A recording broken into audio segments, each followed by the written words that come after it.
Welcome, everybody, to the War Party Podcast with me, your host, Chris Warren. Thank you so much for joining us for episode 5. I wanted to address that last week I tried a new format. I did a shorter episode, and you have all unanimously, through both comments and DMs, told me that you all fucking hated that. You did not enjoy that. You want the videos to be longer, and so we are back. We're going to go back to long form. We're going to be more informative. We're going to dive in deep to things like we did in the first 3 episodes, and that's why this week's episode is actually going to be 5 hours to make up for last week. And I'm kidding. We're not going to do a 5-hour episode, although we might. I really just have a bunch of little notes with like 1 or 2 lines on them that tell me about the different topics, and then I just rant on them from memory until I get bored and move on. And we don't know how much of it I'll edit it out in the editing process, but I think we'll get over an hour. We'll satisfy you. We'll get over an hour this week. I do also want to address that part of why yesterday's, or I guess last week's episode wasn't up to snuff, and I want to own that. It wasn't our best episode. It was because I was a little depressed. Okay, I wasn't feeling so good. I'd overworked myself. I'd stretched myself too thin. I was getting burnt out, and I wasn't feeling great emotionally that day, and I powered through the podcast, but that's not an excuse. I shouldn't have allowed my emotional state and the things going on in my life to affect this product I make, because I want this to be good, and I demand excellence from myself, and I want to give you guys something that you enjoy. So I just wanted to own that and apologize for that and say, we're not going to let my silly emotional state ever affect this podcast again, okay? We're professionals. We're professionals. And for those of you that follow me on Instagram, a lot of you might be going, but Chris, you post such positive stuff on your stories. And I do. I post all sorts of like positive quotes I come up with. Sometimes I'll quote other positive things I've heard over the years. But like, that's not my natural default. I'm a pretty depressed, negative person by default. I actually have to do a ton of work and have done a ton of work over the years to now be mostly positive and optimistic. But it wasn't always like that. I had to spend years working on myself and kind of rewiring my brain to see the world as a positive place.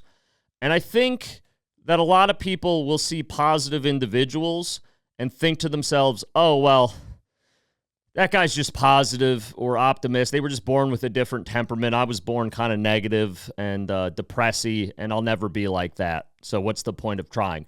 And I think you get it twisted. Most people, myself included, who are now positive and optimistic, were not originally like that. Okay, I can only speak for myself, but there's a lot of work that goes into be staying positive and optimistic every day. Every single day. Now that I've done that work over years repeatedly, I usually wake up pretty positive and optimistic, but I still have my bad days. At least once a week, I'll wake up feeling all negative and crabby and like, what's the point? And sometimes it'll be I'm depressed about something in particular. Other times I'll just be depressed for absolutely no fucking reason. I'll just wake up and I'll just feel sad. And what I've done is created a routine every morning that you're welcome to copy if you want, if it helps you. But I have a routine that forces me into a good mindset before my day even really starts. So every day I wake up at around 6:30, and the first thing I do is pray. Absolutely. I get out of bed before I check my phone, before I do anything. The first thing I do is I start praying. And if you're not a God guy, you can pray to a higher power, spirit of the universe, maybe a loved one that's passed away. You can pray to them, whatever works for you. For me, I'm a God guy, okay? I don't play around with all that new age mumbo jumbo. I pray to God of the Bible. I pray to the God of Abraham, Isaac, and Jacob. And I pray, and I'll pray anywhere. Some days if I'm feeling good, I'll pray for 2 minutes. Some days if I'm struggling, I will pray 10, 15 minutes before I even do anything else. Just to get centered, to get right-sized in my mind, to feel connected to God, to feel connected to the world around me, and remind myself that I am loved and cared for by something bigger than myself, and remind myself that I have a purpose and a duty to go do kindness and positive things and affect those around me in a good way throughout the rest of that day, and look for opportunities to do good things. So that's what really helps me first thing in the morning is the prayer. But then the next thing I'll do is what's called a gratitude list, where I'll take out a piece of paper and I will write down 10 things I'm grateful for. And, at the beginning of the month, it'll start off with things like, I'm thankful for my mother. Shouts out, Mom. She watches every episode of this podcast. Could not be more thankful for my mother. Love you, Mom. And then I'll maybe put like the fact that cats exist. I love cats. You can't see it, but all around this room are paintings of cats that people have painted for me or gifted me over the years. Love those little guys.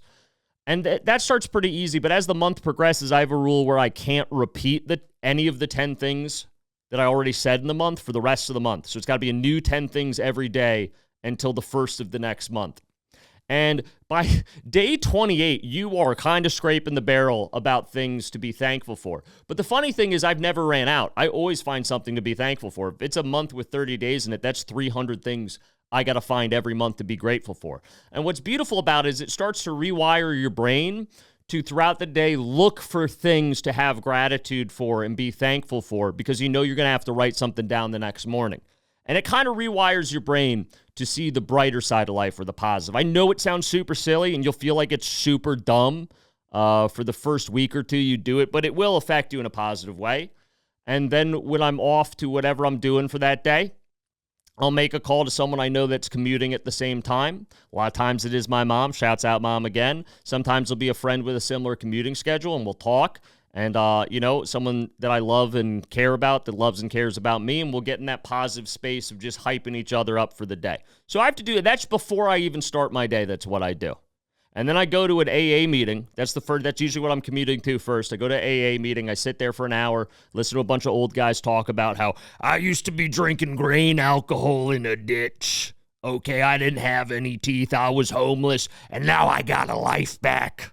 I got a life back thanks to this program and my higher power. And I know it sounds lame, but that gets me jazzed. And some days when I'm feeling down, when I'm feeling sad, one of the old guys will come up to me and they'll fucking poke me in the chest. They'll right in the solar plexus with their two fingers. They'll poke me and they'll say, "Hey, Chrissy, stop looking so sad. Don't you know that you were supposed to be dead by now the way you were drinking? You're still alive. That's a blessing. You're in bonus time right now. Fucking act like it. Do something to earn it on the back end." And it's harsh, but it reminds me, like if I had kept drinking like I was, I would have been dead by now for sure. And I'm alive. And that's a blessing. Everything I'm doing right now is bonus time. And when I remind myself of that and I truly feel the gratitude for that, nothing really bothers me. But sometimes I forget that and I get a little depressy. And that's how we get an episode like last week. So that's my little diatribe. Someone said they liked the unk advice I give, which first of all, I'm 31. Which as I say out loud, I'm realizing that is unk, right? Isn't that over 30? I'm unk now? Fuck. Age sneaks up on you. I'm still 23 in my brain. I graduated college last year as far as I'm concerned in my brain. It's funny how age does that to you. But someone said they liked the unk advice, so that's my little unk advice for today, which is basically that you need to fight depression and bad thoughts, okay? It's not just going to go away. You got to fight it. Sometimes every day, tooth and nail. You got to fight to be happy and positive and to be a blessing to those around you. It is your duty. It's your obligation once you're an adult to fucking do that and fight for that and take care of your mental health. Because when you're younger, you can get away with it and you can sit in self-pity and be, "Oh, I'm so sad. Life's so hard. Poor me." And I did that for most of my 20s, so I'm not even hating. I did that for most of my fucking 20s. And people will kind of accommodate you when you're younger because they'll feel bad for you, You still have older relatives and things and friends that'll put up with that. But as time goes on, people get their own life. They get busy in their own shit. They don't have time to lift you up as a sad sack all the time. And then you're going to wake up one day at whatever age it is and look and realize oh, I've wasted years of my life feeling sorry for myself and feeling like everything was shit and being sad. And now I have nothing to show for it because I've just been kind of wandering through life in self-pity. And that's not where you want to be. And hey, if you've been doing that for a while, don't feel upset about that. Just realize that's what you've been doing. Snap out of it. Do some of those things I talked about in the morning. Pray, do the gratitude list, talk to some positive people, surround yourself with good influences because you have a duty to get yourself in a good mindset so that you can help those around you. That is your obligation as an adult. You have to do it, okay? Sadness and being, oh, poor me, that's like a privilege for Europeans, okay? We're Americans. We don't play that shit, okay? We get out there and we take life by the balls. That's what I want you to do this week. On to a little news from last week. Everyone's super upset about the Super Bowl halftime show, and I think it's retarded. It's retarded how upset everyone is about it. Because, guys, and I'm not saying anything no one said before, the Super Bowl halftime show is not made for football fans. It's specifically not made for the audience that is watching the football game. It's made for gays and women to get them to watch the Super Bowl so they can get viewers they wouldn't normally get. And to calm down, I'm not being sexist or homophobic. We love our gay and our female listeners, okay? But that's who the Super Bowl is for. It's for you guys. I hope you, the halftime show, I hope you enjoyed it, okay? It's not for, like, all the dads are like, why is it the Bad Bunny and it's in Spanish? This is bullshit. Yeah, because it's not for you, Frank. It's not for you. The football game is for you. You have the rest of the Super Bowl. You have 99% of the night is for you with the football. Give them that 1% of the time where Bad Bunny and your wife and, they can all enjoy it. That's for them. That is the whole reason it exists, is to get non-football fans to tune in for the Super Bowl so they can get more views on their ads. It's not like a state-sponsored event. It's not a government-sanctioned thing. It is a corporate interest. The Super Bowl is a corporate event that only exists to make money, and they want to appeal to the largest viewer base they possibly can, which is why they throw something in the middle that is not the thing that the guys that watch football are interested in, because they already have your attention. They don't need Limp Bizkit or Creed to come out there and do the Super Bowl. You're already watching. They need something for Nancy, your wife, to be interested in, and evidently Bad Bunny is that. And the numbers show it was very highly viewed, and honestly, I watched it. I thought it was fun. Sue me. I thought it was fun.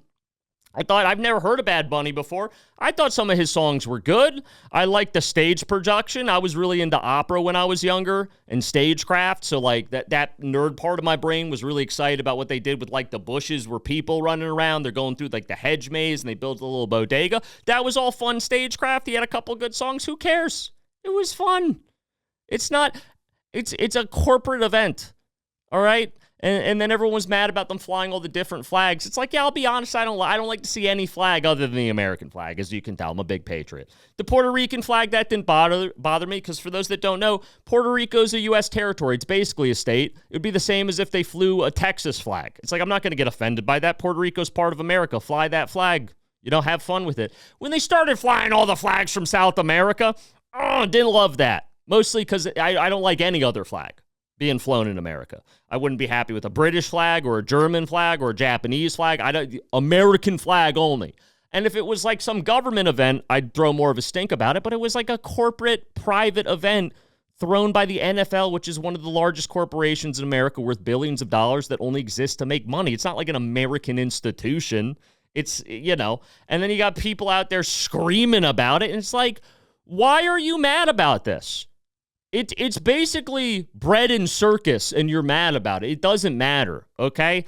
Let the Super Bowl, whatever they want to do for the halftime show, let them have fun, all right? The NFL, if they thought they could get away, if they thought they would get the best viewership possible and not face any backlash, they would have Hitler perform at the halftime show. They would reanimate Hitler, and they would have him give a speech in German about how America sucks, if they thought that would get them the most ad revenue and not ruin their reputation. They do not care. They're weird lizard people. Stop pretending like they are a barometer of American values or the changing America. You guys are all falling for the PSYOP distraction. See, this is the kind of shit that the powers that be want you arguing about. They want you arguing about, should Bad Bunny have sung in Spanish at the Super Bowl halftime show? Well, the thing is, most Americans speak English, and we feel that was disrespectful to those speakers. And then the other people are like, well, I think this is a proud celebration of Latino culture in America, and they're an integral part of America. And you're all arguing about this shit with the energy that you should be arguing about, like healthcare reform or stopping the surveillance state or stopping insider trading. Like, you still let Congress people have stock portfolios while they're actively voting on bills that affect their stock. It's so obvious that they all come out, they go in, they make like $100,000 a year, and they come out multimillionaires through stock investments. And you're bringing the kind of energy that should be bipartisan. It shouldn't be a left versus right. We should all be in agreement, like, that's not good. We should do something about that. And instead, you're letting them divide you with Bad Bunny, and you're taking that level of energy and arguing with each other over whether the Super Bowl halftime show should have been in Spanish. And you're falling for it. You fall. I love you, America. I love the American people, but it's so hard sometimes to defend you to the rest of the world because you do shit like this. I've seen some people online, both that I know and don't know, talk more about Bad Bunny Super Bowl halftime show and that controversy for either side of the argument, whether it was a good thing or a bad thing. I've seen both arguments, right? And they argue about that more than they're talking about the fucking Epstein files, which have only been out for like 2 weeks at this point. It's still pretty fresh. No one's been arrested. Spoiler alert, no one's going to get arrested. I hate to break it to you. Someone asked me the other day, a friend of mine who doesn't really follow politics, but they saw the Epstein stuff, and they're like, yeah, so when do you think they're going to arrest all these people? Like, everyone was named in the Epstein files. When are they all getting arrested, Chris? You know this stuff better than me. And I was like, never. And he was shocked. But no, they're never getting arrested. They're all way too powerful. They're all way too entrenched in the system. And even the people that weren't compromised, because the people that were compromised have enough power to kind of guard themselves from consequences, right? But then there's also a bunch of other people that are super elite and powerful that weren't implicated and had nothing to do, never went to the island, never talked to Jeffrey, never got caught in any of those scandals. They're still going to defend the people that did get caught in that scandal because they don't want to set the precedent that you can come after the elites. Because even those people, for instance, that like hate Elon Musk, because he was mentioned all throughout there. That's not even, allegedly, I think I have to say, because I don't want to get sued, but like, come on, you read the stuff. He's all over the place, allegedly. Even the people that hate Elon Musk, the other elites that hate Elon Musk, they're not going to let you arrest him. Because if you arrest Elon, he's in the same social elite caliber as them. And if they can arrest Elon, then that shows that they can do stuff to the elite. And I'm one of the elite, which means they could do something to me. So as much as I hate Elon, we got to defend him on principle. We cannot set a new precedent that we can be touched. We are the untouchable caste in society. We don't face consequences. And so they'll rally around and they'll defend each other based on principle that they don't want to normalize, that you can come after them, that they experience consequences for their actions because they love being the elite lizard people of the world. And that's why no one on that list will get arrested. Maybe tops 5 very, very low-level people in the grand scheme of things will get thrown under the bus and might get consequences for their involvement with Epstein. I don't even think that's going to happen. They're going to sweep it under the rug. So many people are implicated. They're all going to protect each other. The system's closing ranks to defend everybody because in that way, the system's kind of defending itself, like I just said. So I don't think you see any arrests on this. And people are like, oh, but other countries are doing their investigate. There's no way that like France is going to come arrest an American. I'm just telling you right now, they're not going to do it. They're simply not. There's no way that Macron is sending the French Foreign Legion Special Forces team to airdrop in to fucking, Richmond, Virginia and grab a senator for being on the list to arrest him. They're not arrested. We're not Venezuela. Other countries don't just fly in here and arrest our people, all right? Even if they are awful, evil, demon people. We're not going to allow other countries to do that, and then the powers that be in our country are not going to allow justice to meet those people over here. So, unfortunately, most of them are just going to get away with it, and that fucking sucks. I don't think it's a good thing. I think they should all be held accountable, maybe even a little more than accountable if you catch my drift. But I just don't see it I hope I'm wrong. I hope maybe there's a cosmic shift, and they all get, carted away in cuffs, and they go to a Hague-style court and get their just desserts. I think everyone in America on every side of the political spectrum would think that's a good thing and correctly would think that's a good thing and a just thing to happen. But it's not going to happen. Stop holding your breath about it. They leaked a lot of these people in the last couple weeks of the Epstein files. Just because this one's bigger doesn't mean it's going to change anything. They didn't get arrested then. They didn't get indicted then. It's not going to happen now. And that's a little depressing, but it's just the truth, guys. I'm honest with you. I just don't think they're getting arrested. And part of the reason they're not going to get arrested is because you're all too busy arguing about the Bad Bunny halftime show. And next week, you'll be arguing about something else equally as irrelevant and stupid until eventually we all just kind of forget about the Epstein files. And that's their plan. And probably 80% of Americans will fall for it. And that's enough of the population to sweep it under the rug. So I guess keep making noise about it to try to keep it in the public eye, but I don't see us as the American people getting a win on this, unfortunately. In other news, the Japanese prime minister launched a snap election, and she is pro-America. She is bae. She is awesome. I'm a huge fan. And basically what happened was she was very popular. And her party was very, very popular. They were the most popular party in Japan. And for those that don't know, Japan is not, like most countries, unlike America, they don't have a two-party system. They don't have, like, their Democrat equivalent, their Republican equivalent, that's it. Japan, like many countries, has multiple parties, like 10, 12 of them. They all do, like, coalitions. Like, they team up to share votes to try to get, like, a coalition government so no one party can be too powerful. But her party was so powerful that they won, and she felt that they could win more seats in parliament if they held a snap re-election, which she as prime minister is allowed to call for. And it's a huge gamble because, right, if you call for it, you could actually, and the votes go the other way, you could lose some of your seats and be less powerful. But it worked. The gamble paid off. Her party won a bunch of new seats, got a majority in the parliament, and they are now rolling strong, dude. And they are so anti-China. I love it. They're so anti-China. And there's a lot of theories that they are going to remilitarize because now that they have a majority in parliament, which no party in Japan has really had in a long time, they have the ability to call a vote to repeal the Constitution that we as America put on them after World War II and made them sign and made them base their government on. And I know a lot of you were like, Chris, you're so pro-America. Why would you want them to repeal a Constitution we gave them? That is fair. I know on the surface it sounds crazy, but it's because if they repeal the Constitution that was enforced on them by America after World War II, that would take away all their military restrictions because their military is restricted, which we did after World War II to keep them weak so we wouldn't have a World War III right away with them.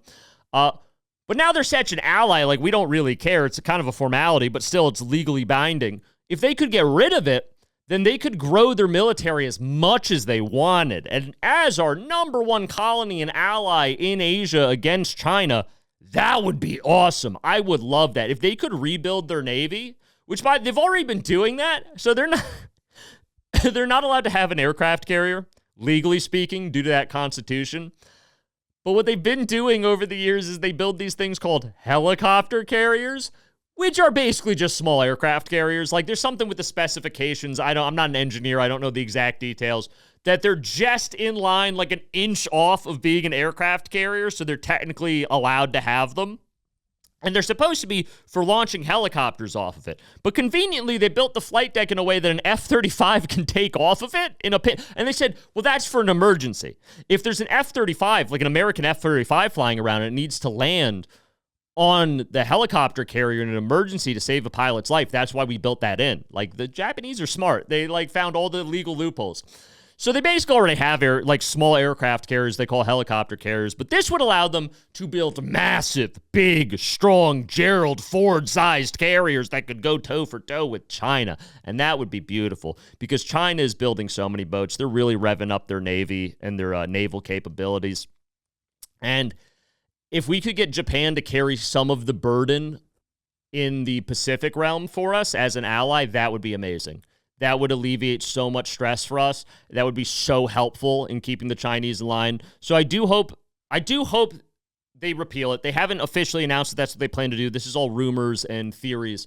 I do hope they repeal it or somehow otherwise get rid of those restrictions so they can start building up their military again. Because, again, they're our biggest ally over there, and they are so pro-America, so anti-Chinese. They are like our ride or fucking dies. I love Japan in geopolitics. Because if they could build up a navy, they could just harass China at every moment. They could, every time China does illegal fishing, roll up, fucking harass them, sink the boats. Every time China's doing toxic waste dumping in the ocean, which they do all the time, Japanese patrol shows up, fucks them up. Every time China's trying to do the thing of island breaking, which I think we talked in an earlier episode, where China just pours a bunch of concrete and sand in the middle of the ocean to build an island on top of a coral reef, and then they put a Chinese flag, claim it as Chinese territory, and then that expands Chinese water space, sea space, about 100 miles out in every direction, so they're using it to zone out different parts of the South China Sea and the Pacific to be theirs. But yeah, no, Japan could just roll in with a destroyer and fucking chase those guys off. I would love it. And it would contribute to our mission of the Great Chinese Seawall, which for those that don't know, is basically from the Philippines, which used to officially be an American colony. They still kind of are. We have a ton of bases there. They're very pro-America. It goes from the Philippines, then a bunch of small Pacific islands, Taiwan, another American pseudo-colony. Then it goes up to Japan, our strongest, bestest colony. And then it goes over to, I realize you can't see the pen off screen, then it goes over to South Korea.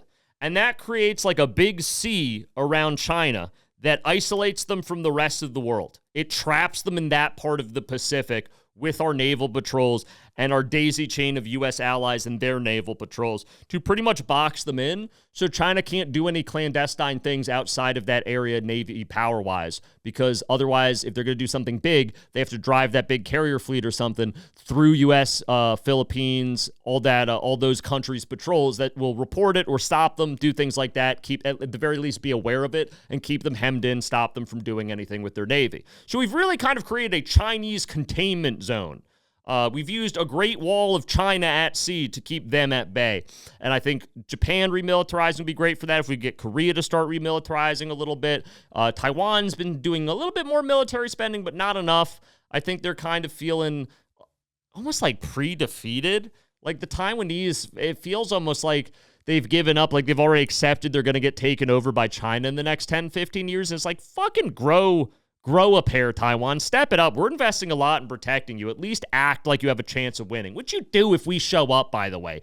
I just want you to put in a little bit of fight. You only have to hold out for a week or two before U.S. comes in force to protect you. That's all we're at. Be able to hold your country for 2 fucking weeks so the American 7th Carrier Fleet can show up and save you. That's all we need you to do. You can do that. You're a big boy. I believe in you, Taiwan. Yeah, but with that Great Wall of China and the remilitarization of Japan, there's going to be some opportunities because a couple companies with publicly traded stocks are going to be some of the big companies tapped by the Chinese military-industrial complex to build all those new boats and outfit them with all sorts of goodies like missiles and radars and all those fun things. Now, remember, I am a stand-up comedian. I'm a stand-up comedian. This whole podcast is a comedy show. What I'm about to do right now is a bit. It is in no way financial advice. You shouldn't take any What you do with this joke, I'm gonna use some real information and make a joke about it. And what you do with that information is your business. I'm not telling you to do anything. This is not advice, all right? This is a comedy bit. And with that in mind, some of the biggest winners of this are going to be Mitsubishi Heavy Industries.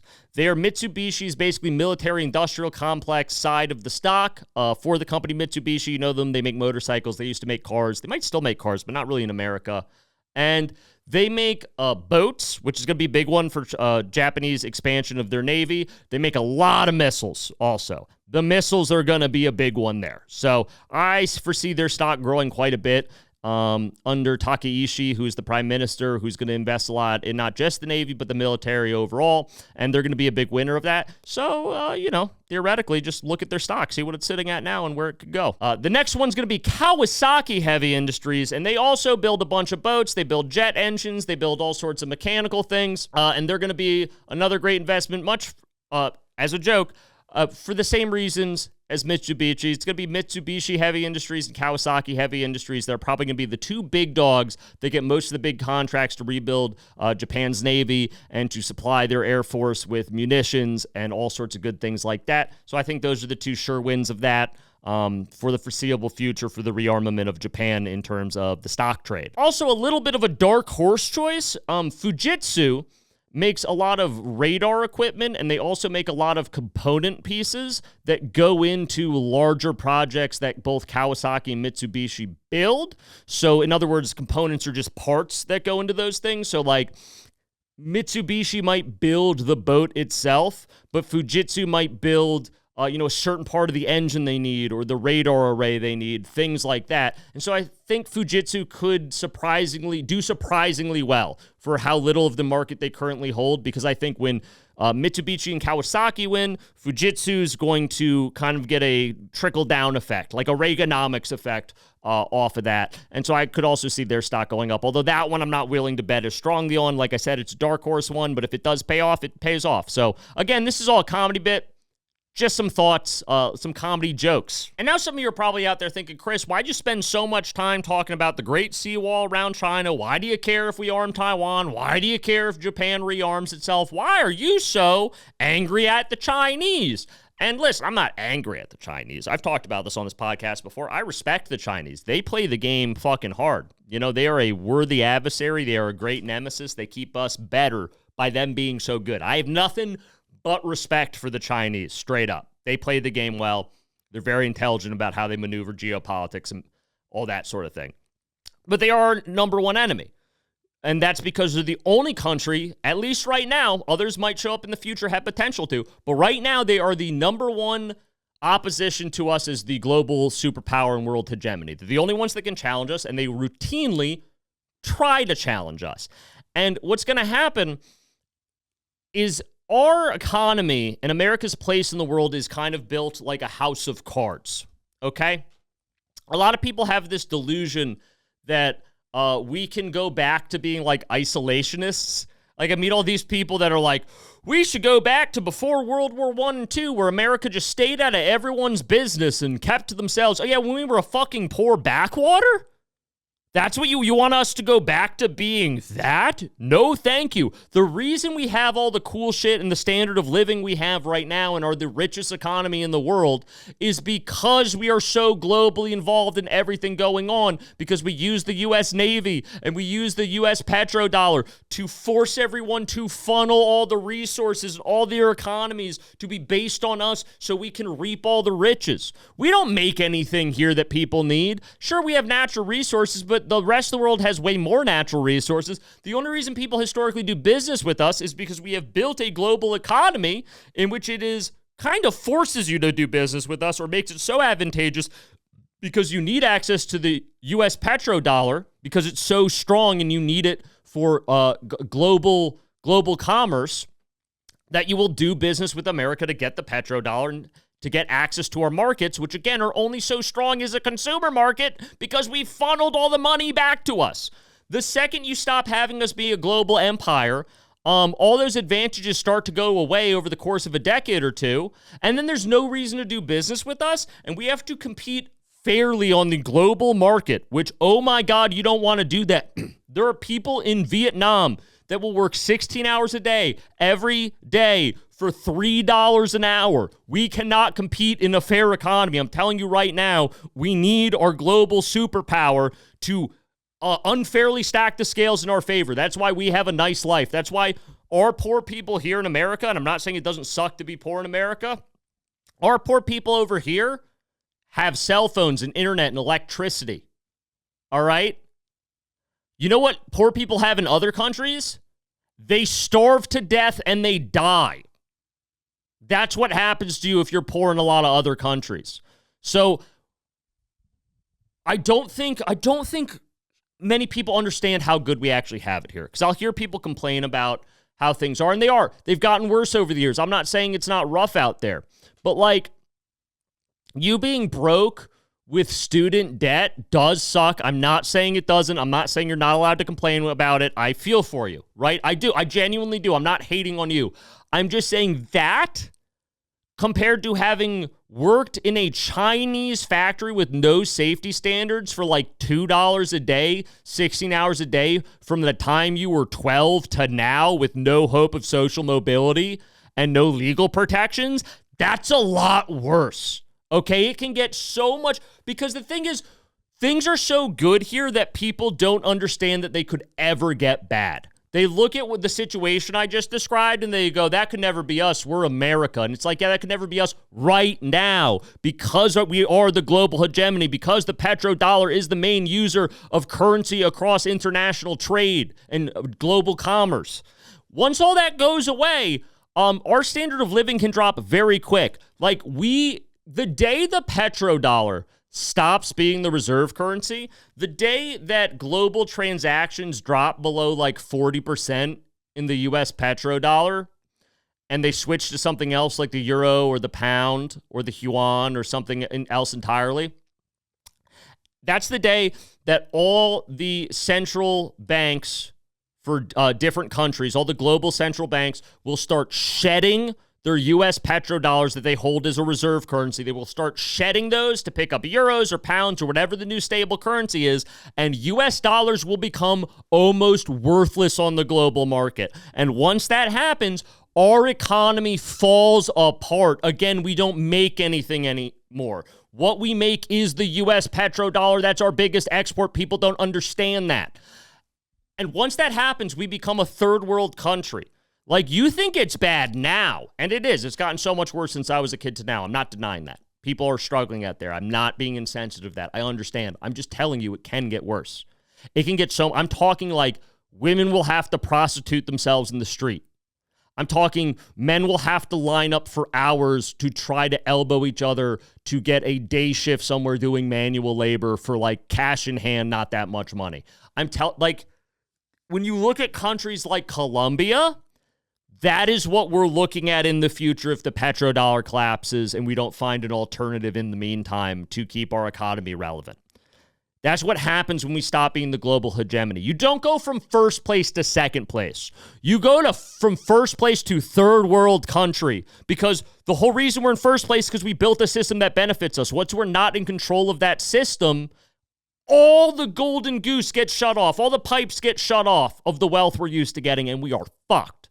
And then I'll hear people say stupid shit like, oh, well, let it burn down. Let it burn down. I don't have any stock. I'm already broke. I'm living with roommates. I got bad credit card debt. What do I give a shit? My stock portfolio is not going to take a hit. I don't have any money in there. I don't have any savings. I don't own a house. Let it burn down. What do I give a shit? You should give a shit because you can be poor. Like I just described, just because you think you're poor by American standards. You can be so much poorer, dude. It can get so much worse. It's been worse here before in this country during the Great Depression and many times in the 1800s in entire swaths of the country. It can get worse.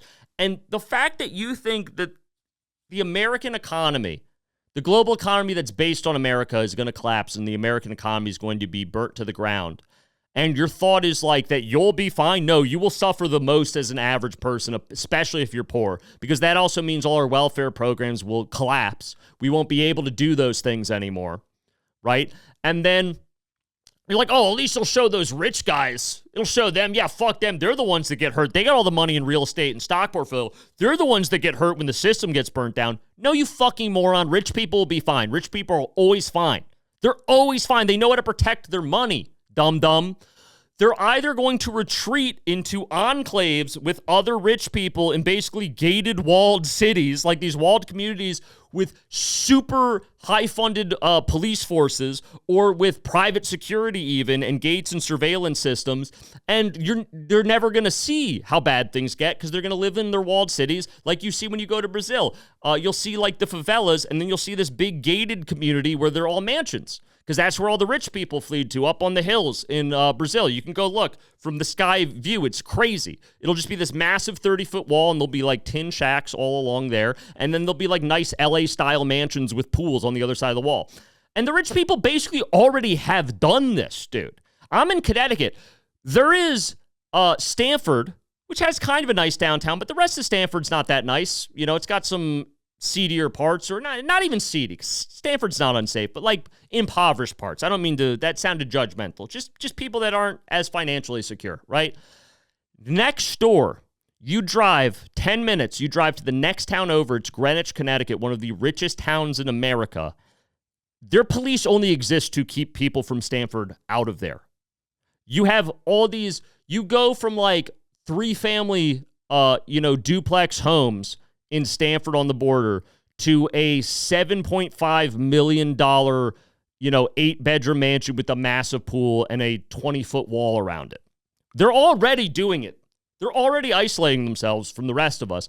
And if America gets so bad, dude, which it probably will if the petrodollar collapses, you and me are going to be left here trying to figure out how to live off $5, $10 a day, waiting in bread lines and trying to figure out how to get a job of any kind because the unemployment rate will be crazy. It'll jump up to like 60%.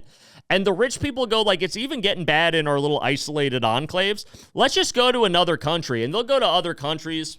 They'll go to London. They'll go to Dubai. They'll flee somewhere else. They'll leave. And, they've done this time and time again. It's not like they're going to suffer. The rich people are not going to get wiped out by this. They're going to protect their money because they're going to see it coming. They're going to protect ourselves. And normal people like you and me are going to get absolutely fucked and be left holding the bag after they've fled.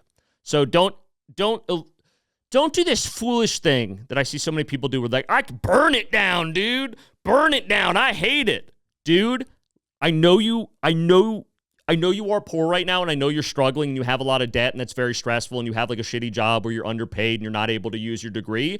It can get worse. It can get, just please believe me, it can get so much worse. You don't want that to happen. And we're already seeing kind of the first signs of the collapse of the U.S. economy with the white-collar apocalypse, dude.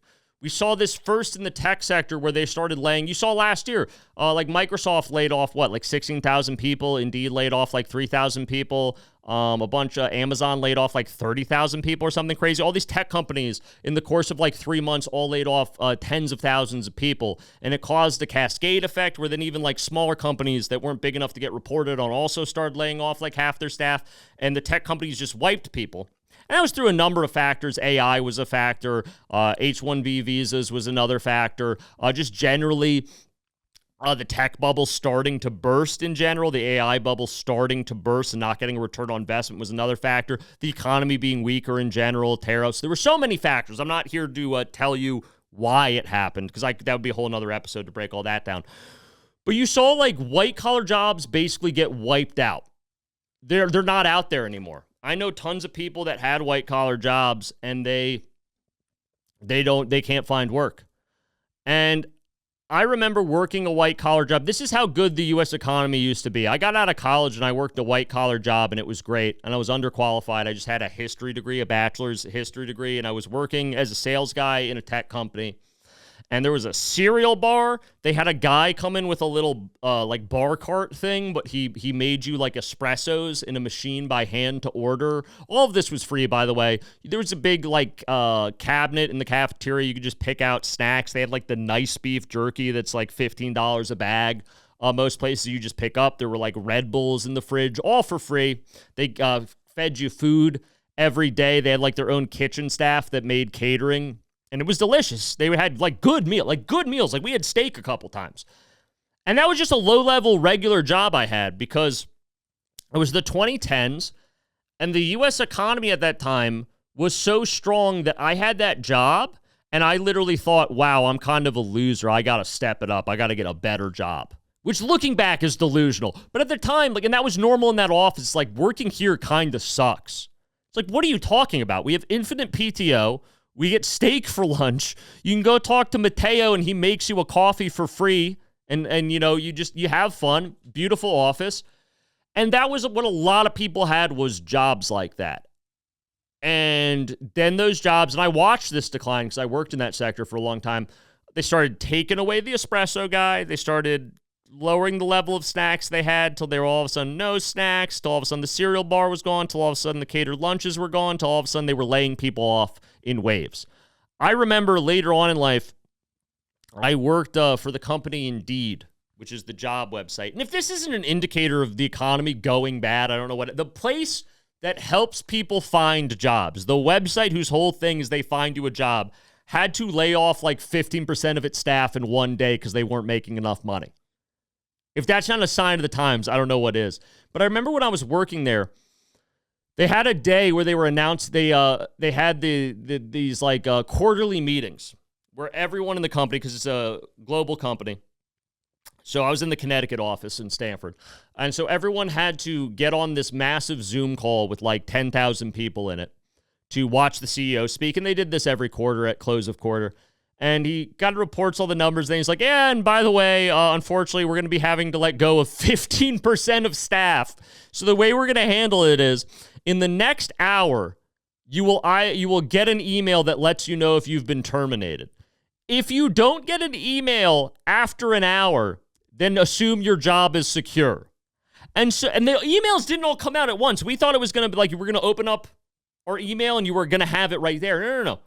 They went in batches over the next hour, from minute 5 after that meeting all the way till minute 50 after that meeting. So I had to sit in this bullpen with about like 100 other people, and and you just kept refreshing your email like, Jesus Christ, do I have a job? Do I have a job? Do I have a job? And every few minutes you'd hear someone go, fuck, or like start crying hysterically because they just lost their job. I remember a woman who had helped train me at that job because I was newer. I'd only been there a year at that point. And I didn't get fired, by the way. I made it through that round of layoffs. Not later rounds of layoffs, but I made it through that round of layoffs.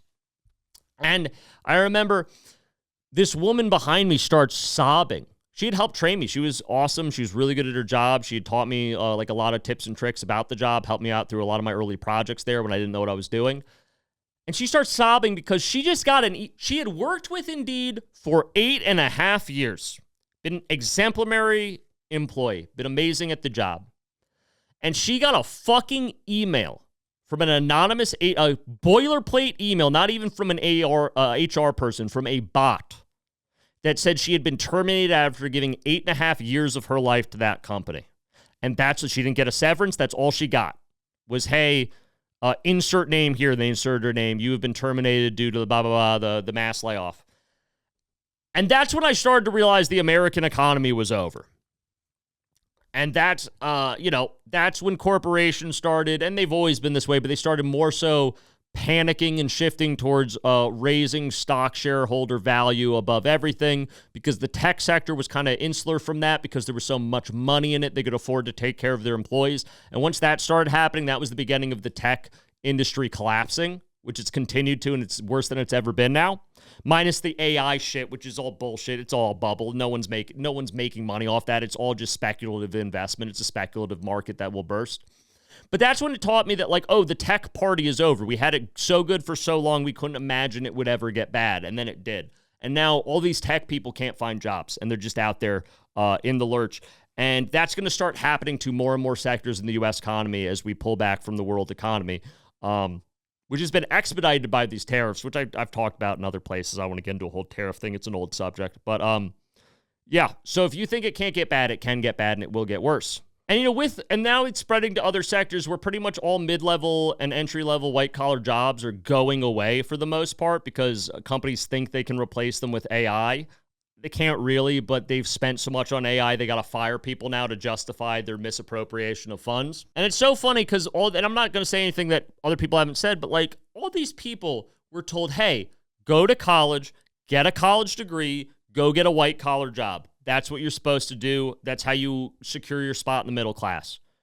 And a bunch of people did that, and they're getting fucked now because those jobs don't exist anymore, especially if you're a new person coming out of college. I don't know how you get an entry-level job in a white-collar industry these days, like just a normal office job these days. I think that industry is gone, and it's probably not coming back, unfortunately. And you're seeing it all over the place. And then you have the thing of, like, people will say, honestly, kind of stupid shit, like, oh, well, go learn a trade. You can't replace a trade. You can't replace a plumber. You can't replace an electrician. And hey, shouts out to the tradesmen. I'm friends with a lot of people that I know that I grew up with that went into trades. They're crushing it. They're making real good money. They have a happy life. All respect to them. They're good jobs. I'm not hating on the trades. That's great if you're young. If you're young and you have the time and you can go invest in yourself, I would say, yeah, go learn a trade. Go learn how to be a plumber or a welder or a carpenter or an electrician, something like that. Learn a trade. Because they're right. They can't really replace you with a machine. And you can go do that. But to tell people that are like 45, that have worked like a tech job their entire life, hey, go become a welder. Welder's a skilled position. You can't just go walk onto a work site and pick up a welding torch. Like, that takes skill. It takes experience. You have to know what you're fucking doing. So then you have to go do like a welding course, right? At like a trade school, and that's going to take anywhere from 6 months to a year, depending which one you go to and how they set it up there. So, and you also have to pay for it, and you won't have time to work because it's pretty intensive. So you're going to have to take an unpaid year where you're paying to learn how to weld. And then you're going to have to go be an apprentice welder for like 3 to 5 years under some guy where you're really not going to be making much money as an apprentice. And then at the end of this, after you've invested like 4 to 6 years in basically not making money, after you used to have a 6-figure income, then you can start making good money as a welder. Does that seem realistic to anyone? Does that seem like a realistic thing that like a 45-year-old can do now? Can switch careers and become a tradesman? I'm going to be honest, I don't think it is. So that notion that like the trades are going to save people, yeah, I think they'll save the younger generation that has time to invest in themselves and go through that process of learning the trade and being an apprentice and doing all that. But like if you have a house and a wife and kids and you have the bills of someone who was making 6 figures before in your tech job, and now you have to like figure out a way to replace that, I don't think learning how to be a welder or a plumber is a realistic solution because it's going to take too much time. It's going to take too much time to get up and running. The trades are skilled positions. You can't just walk in there and pick it up. Those guys know what they're doing. They spent a lot of time to learn those skills. That's why they're in demand positions that pay a lot of money. And so you're going to have to go through the years of learning that. And I just don't think that's realistic to tell people to do. And same thing with all the coders, the poor coders. They told all of us to learn to code for years. You remember that? Learn to code, learn to code, learn to code. And then AI does like 80% of coding now. Yeah. Like pretty much all my friends that are coders are fine because they're like 10 years into their career. So they're in like management. So they're safe for now. But they're like, yeah, we don't really hire entry-level people anymore because we can just get AI to do it. Or we can hire one entry-level person to do the entry, what used to take 6 entry-level people because we'll give them AI tools and he can do the job of the other 5 people and we save money. So the economy is becoming more automated. It's becoming weaker. We're already on the decline. I don't mean to be such a doomer. It's just like, guys, it's already getting bad.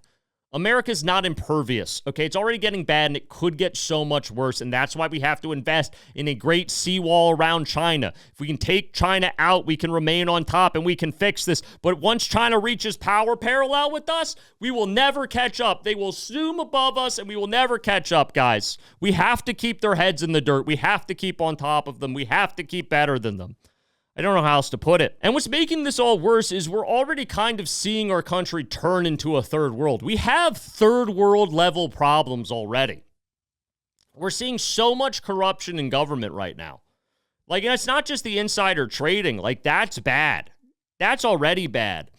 But like, what was it? Like, we're having foreign investors buy sections of Donald Trump's kids' new like Bitcoin farm he's working on, his cryptocurrency, and then all of a sudden they have like a direct line to Donald Trump, the president. That's third world level corruption. That's just blatant corruption, dude. And we're seeing more and more of that. And it's not just him. Like, listen, as I've stated previously, I'm not a fan of Trump, but like, people make the mistake of they focus so much on him and think that he is the only problem or that the guys directly in his administration are the only problem. They're a huge problem, don't get me wrong. It's everyone in Washington.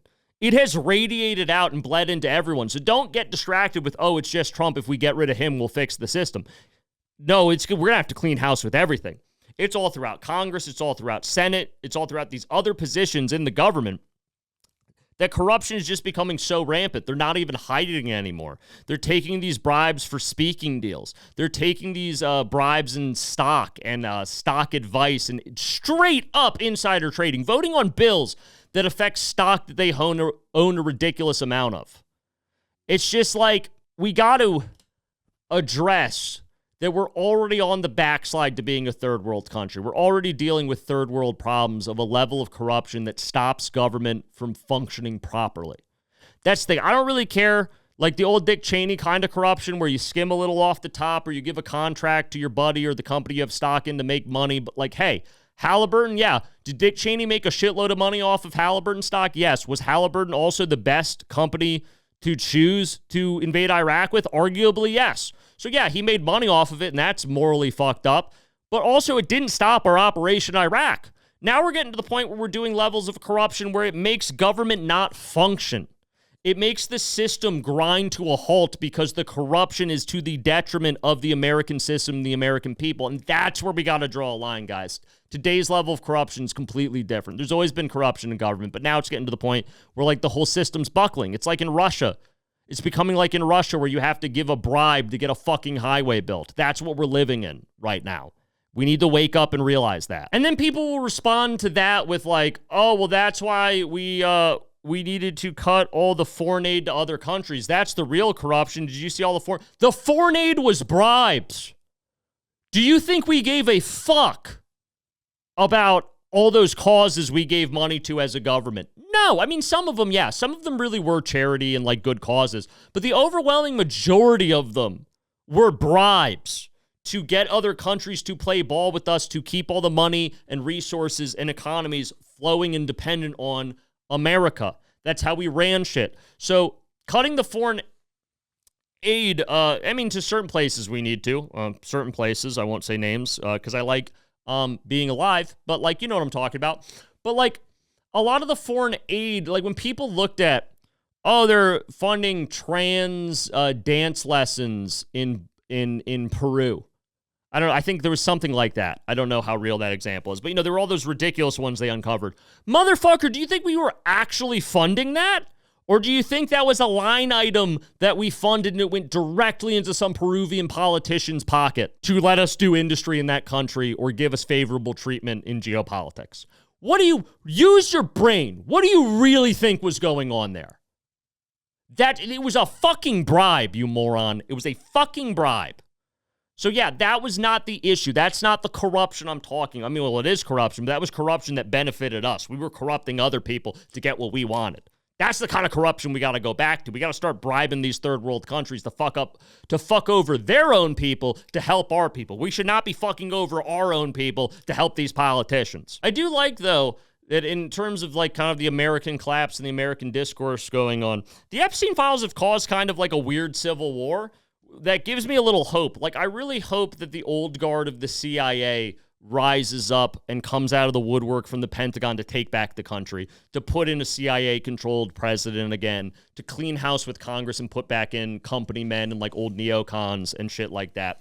I think it's our only hope because most of the CIA was not... It was a lot of the new money politicians, for lack of a better word. I don't know how else to put it. Like the Clintons and the Trumps and all these kind of new kids on the block were wrapped up in the whole Epstein thing. Like, Mitch McConnell wasn't love him or hate him, Mitch McConnell was an old school Washington neocon. He did not touch Epstein because he knew better. He had been around the block. The old CIA heads did not touch Epstein. They knew better. They'd been around the block. The Bush administration, for the most part, as we talked about last time, like Dick Cheney, Rumsfeld, Kissinger, all my old homies, none of them went to the island because they were nimble navigators. They knew a honeypot when they saw one. It only got new money politicians in there, like people that were new to politics, new to wealth, got caught up in the Epstein. And so all the new guys are compromised. I think the old guard, they saw through that. They didn't fall for that honeypot. They're uncompromised, and I think they are now seeing an opportunity to kind of like the Empire Strikes Back. Like Emperor Palpatine is coming back to take back the Death Star, dude. We're coming back. The neocons are coming in there and fighting the good fight to get back in control. Get the lizard people back in charge. Thank fucking God. I'm tired of this bullshit. We got to get, like, the ghost of Kissinger has to be revived in the Pentagon. We got to bring back Dwight D. Eisenhower, revive him and put him back in charge. But I do see a lot of the old neocon guys kind of reestablishing their power in the background. And I think you're going to see in the next election cycle that they're going to reassert themselves. I think they're going to specifically use Gavin Newsom as their candidate. And I think they're probably going to win. And I think Gavin Newsom's going to end up getting co-opted by the old guard CIA kind of like neocon faction. And you're going to see a return to normalcy. You're going to see a return to a projection of power globally and the petrodollar stabilize. That is my deepest hope. Please, for the love of God, let that be what happens. Please let me be right on that one. I don't want America to collapse. I don't have faith in any branch of our government anymore except for the military and the CIA. The FBI is completely compromised, but the military and the CIA, I still have faith that they can rise up and do what needs to be done to save the American empire. A big reason I cannot stand America collapsing, not only because it's my homeland, it's the place my family's been in for generations. It's the only country I've ever known. But also, I'm not going anywhere, dude. I'm going down with the ship. I was born in America. God willing, I will die in America. I will never be the citizen of another country. I will never hold dual citizenship. I will never relinquish my American citizenship to go live somewhere else. Fuck that. I will never be an expat, you fucking cowards, you Americans that go live other places. Fuck you. This is the greatest country on earth. So if the collapse happens, I'm staying here. I'm going down with the ship. I'm going to go down fighting. I'm going to do everything I can within my power as a stand-up comedian with the podcast to keep America afloat. I'm going to do my best. And to all these people that think they're going to flee somewhere else, because I know people, I have friends that are like, oh, just move to Canada. Dude, if the American economy and the American society collapses, Canada's collapsing too. They're directly hooked up to our economy. Their economy fluctuates almost in a direct line with how America's economy fluctuates. There's a reason all of them live within 100 miles of the U.S. border, okay? If we're fucked, Canada's fucked too. And then other people say things like, oh, I'll go move to a third world country and get a remote job. All the remote jobs you want and are thinking about are based in America, or based on American companies. And if the American economy collapses, so too do those companies. And there aren't going to be those remote jobs for you to go live in Mexico and be remote, or go live in Thailand and be remote. And I really don't think you're going to like living in Mexico or Thailand, working a local job for local wages. I think that's going to be a real unpleasant experience for you. I think there's a reason a lot of those people desperately want to come to America. And you're going to learn that pretty quick. And then there's the last class, like the expats I was talking about. They're like, oh, I'm going to go live in Europe or something. First of all, that's way harder to do than you think. It's going to be way harder to get citizenship in one of those countries or residency in one of those countries than you think. But also, I've traveled extensively in Europe. I've been very privileged in my life to be able to travel a lot of the world. I spent a lot of time in Europe backpacking, on various trips of a less rustic nature. And I like a lot of Europe. Like, Spain's beautiful. Really like Spain. Did not enjoy my time in France. But I love Spain. I love Portugal. I had a great time when I went to the Edinburgh Fringe Festival. I was in Scotland for a month in Edinburgh doing that comedy festival, and I had a great time. Edinburgh is an awesome city. I think it's one of the nicest cities in the world. I really enjoyed my time there. I had a lot of fun. The Scottish people were really funny. They were good spirit. They were a good vibe, you know? But I could never live there. I enjoyed my time, but at the end of the month, I was ready to come home. I fucking love America. There's something I can't quite put into words. There's like a quality about America and Americans that is so special that you don't see anywhere else in the world. And it's not that other people in the world aren't friendly or kind or wonderful, because I think people in general tend to be good. In general, they tend to be good people, and you can have a nice time with most people in the world if you meet them. Most people are good. Don't listen to the media. But like, there's something special about Americans. I love you guys. I love my country. And yeah, if we collapse, I'm staying here.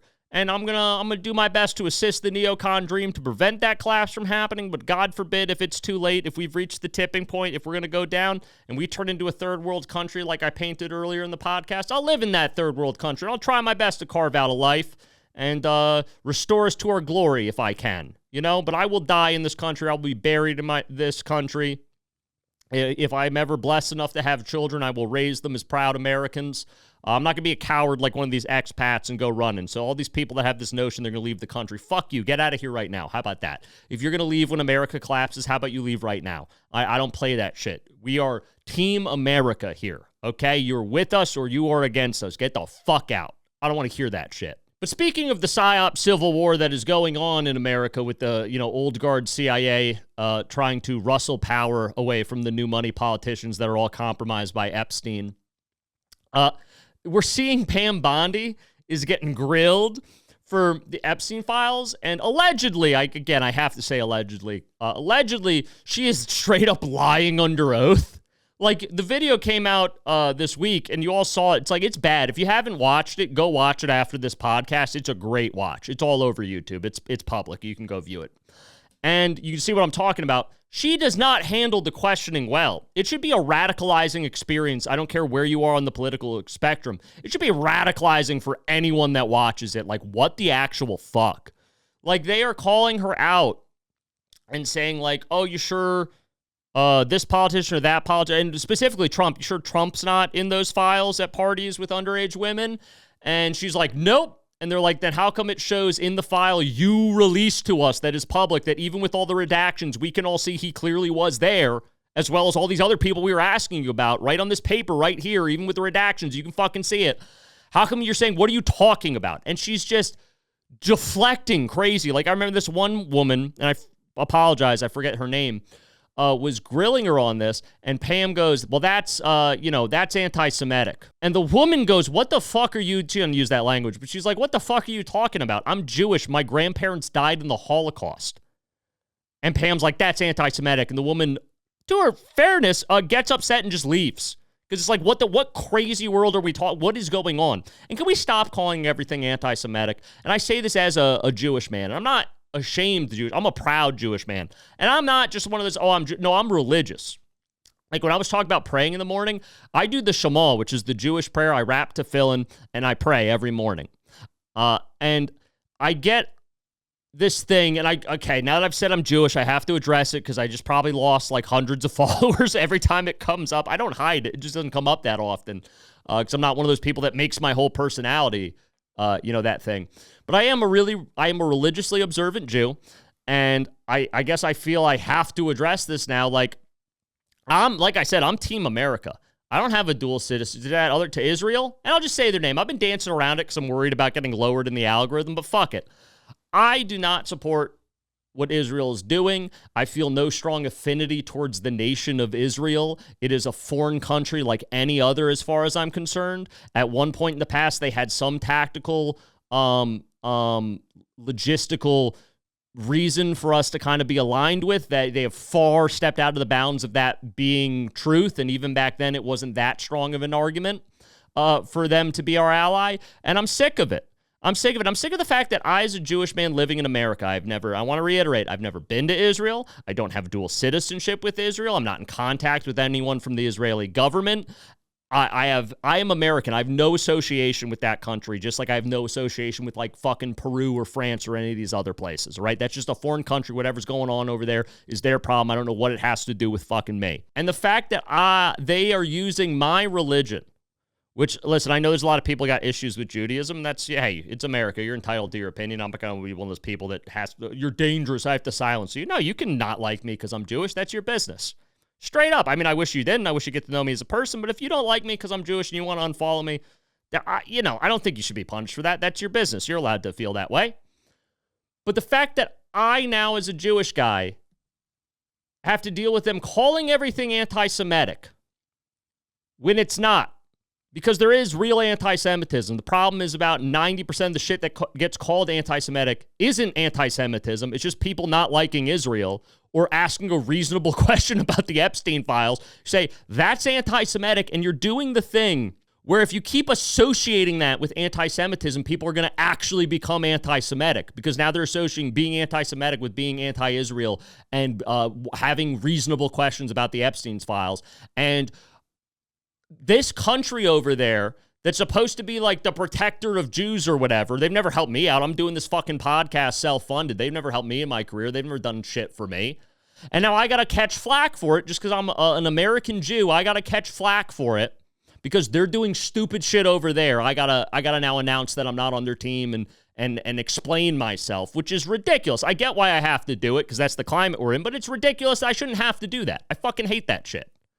I fucking hate it. And what makes me more upset is they use my religion, which I know a lot of people have some preconceived notions about Judaism, and hey, that's your business. I'm not here to wag the finger or tell you what to think.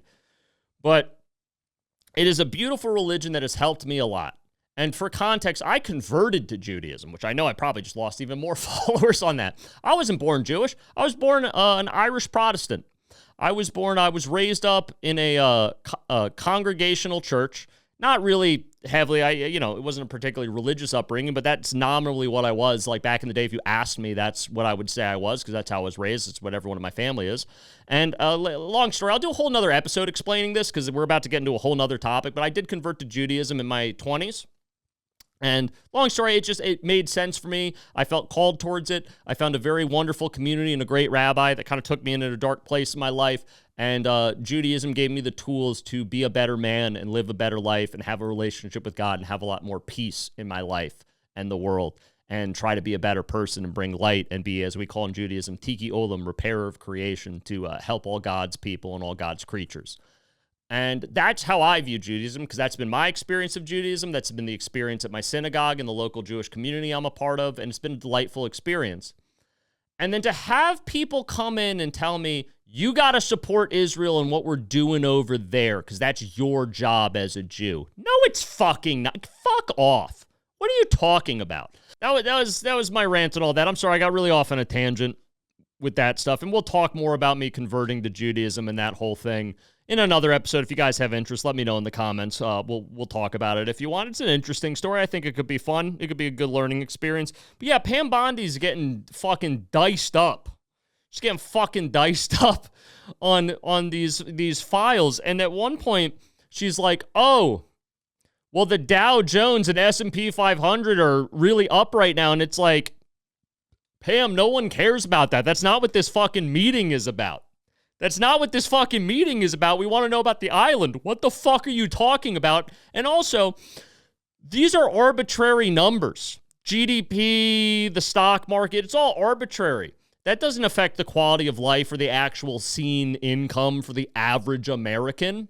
Do you know how few Americans have money in the stock market?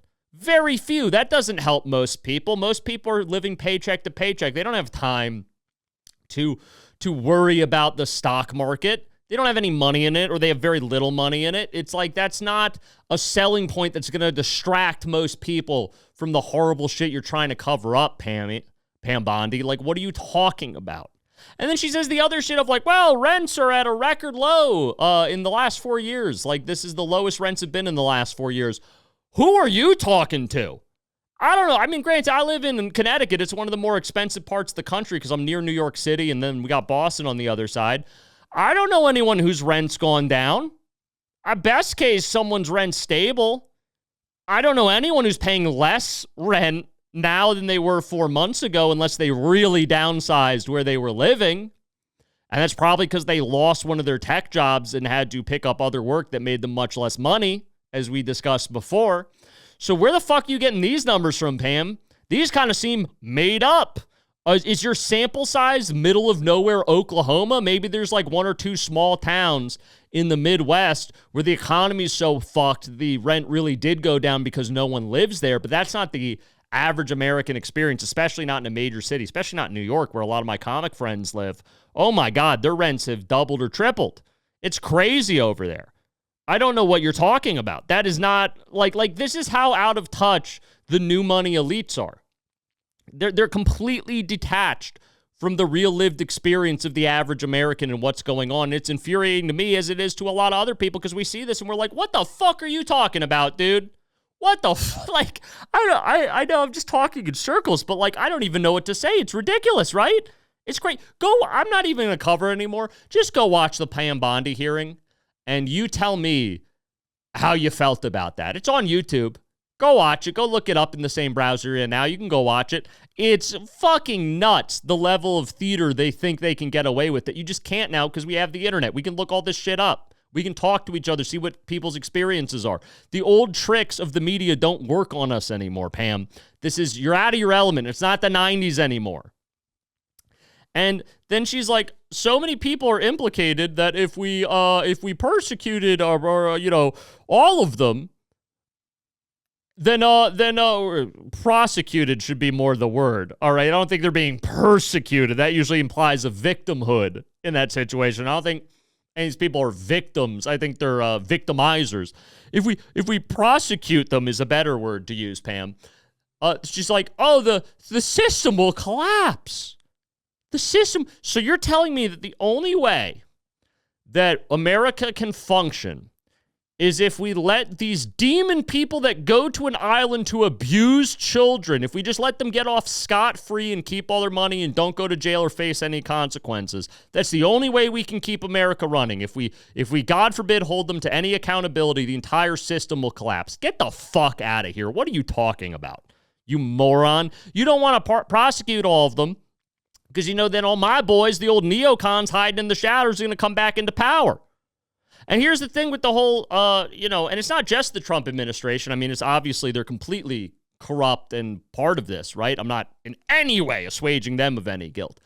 But again, just remember, it's a lot more people in Washington. It's not just those guys. Don't let all the heat just go to them and let us not remember everyone else that's involved. Let's get everybody. Let's make sure we remember everybody that's involved with this. Please, for the love of God, they all need to be held to justice, which, as I said earlier, they realistically won't, which is very sad. But let's keep them in hot water at least, Let's keep the pressure on, guys.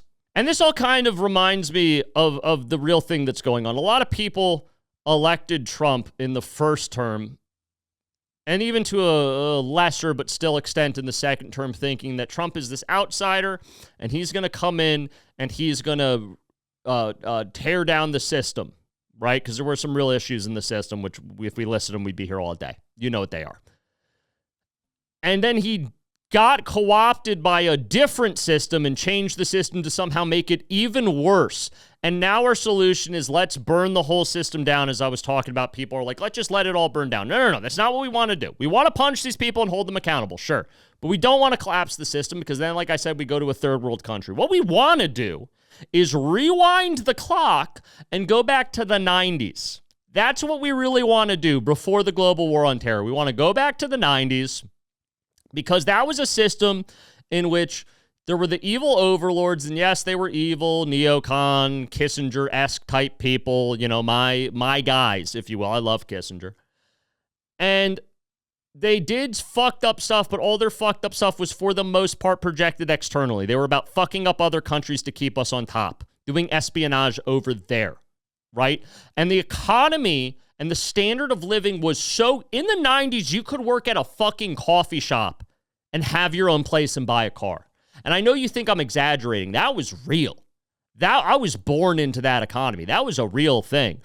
No offense to my parents. They weren't super geniuses, but they did very well for themselves just by existing in that economy. You could just graduate college and go start a business and make shit happen. Because that's how strong the American economy was, because that's when we were fully in full empire mode and having everything flow towards us, and everyone still liked us. We hadn't had any controversies like the global war on terror. Everyone thought we were the heroes.